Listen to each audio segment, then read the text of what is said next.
Huminga ng malalim si Zan habang nakaharap sa salamin ng kanyang kwarto. Today was another day. She had to smile and forget what the past had done to her. She had to forget everything and move on. Kahit na alam niyang mahirap gawin, ay susubukan niya. Ilang araw na ba ang nagdaan mula na nangyari ang pinakamasakit na kabiguan ni Zan? Hindi niya alam. Ayaw na niyang maalala pa ang lahat. Ngayon, ay handa nang pumasok si Zan sa kanyang trabaho nang walang lungkot na nababanag sa kanyang mga mata. Noon ay pumapasok si Zan sa trabaho kahit na nahihirapan siya. Pakiramdam niya ay pasan niya ang mundo.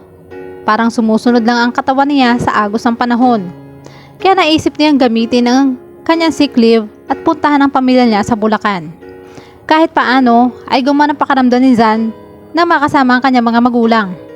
Nakatanggap siya ng pangunawa at suporta mula sa mga ito na nakatulong upang muling maging matatag ang kanyang kalooban.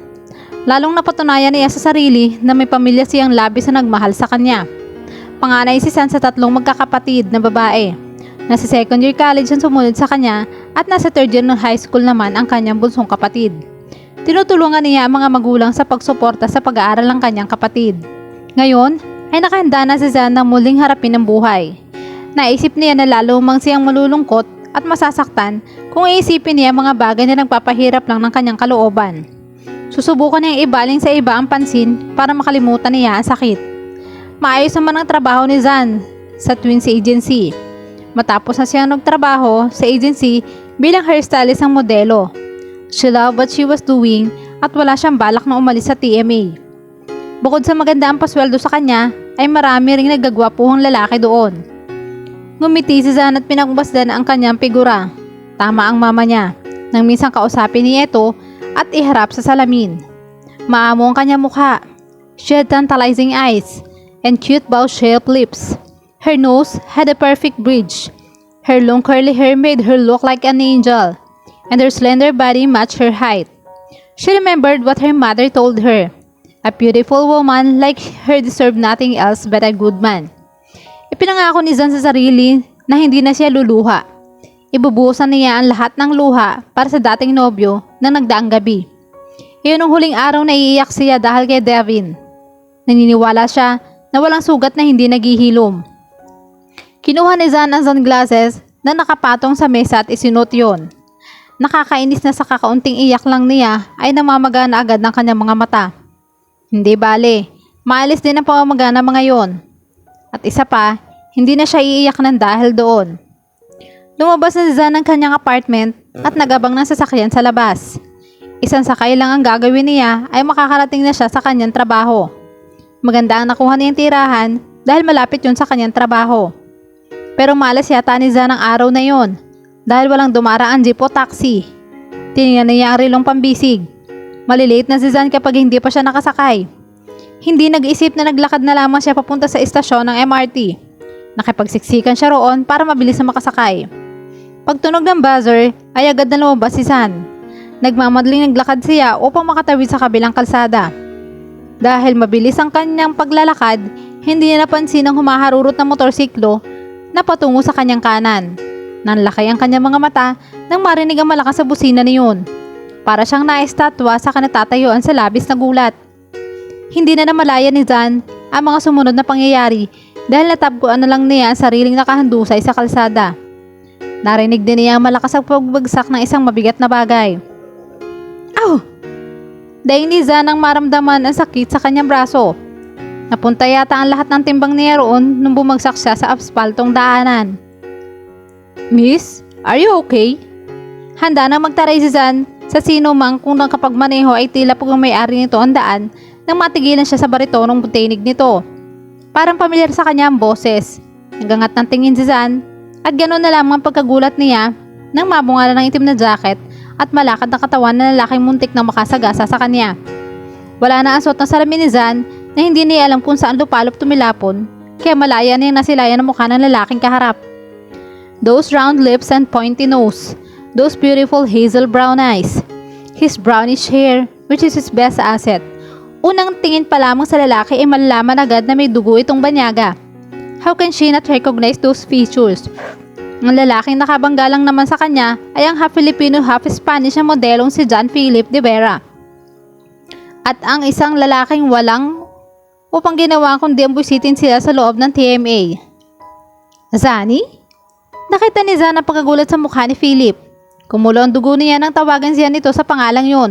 Ito lang ang tanging tumatawag sa kanya ng Zani. Oh my God, okay ka lang ba? May masakit ba sa'yo? Dito ba? Hinawakan ni Philip ang braso niya at lumipat sa isang kamay nito. Nilipat sa mukha niya.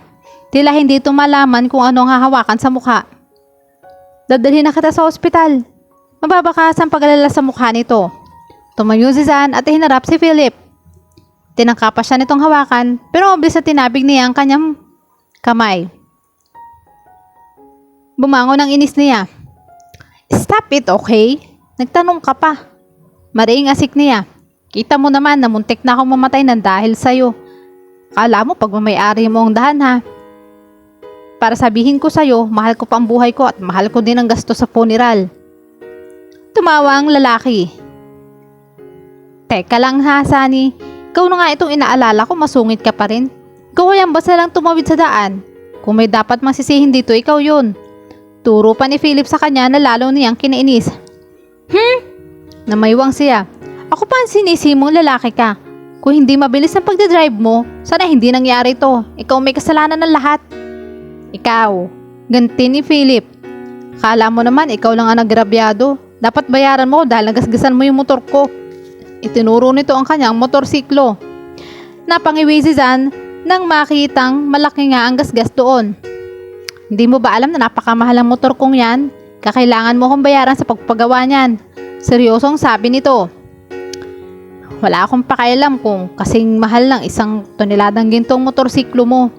Eksahiradang sabi niya. Ako pa magbabayad samantalang muntik na akong mamatay. Hanip ka rin naman.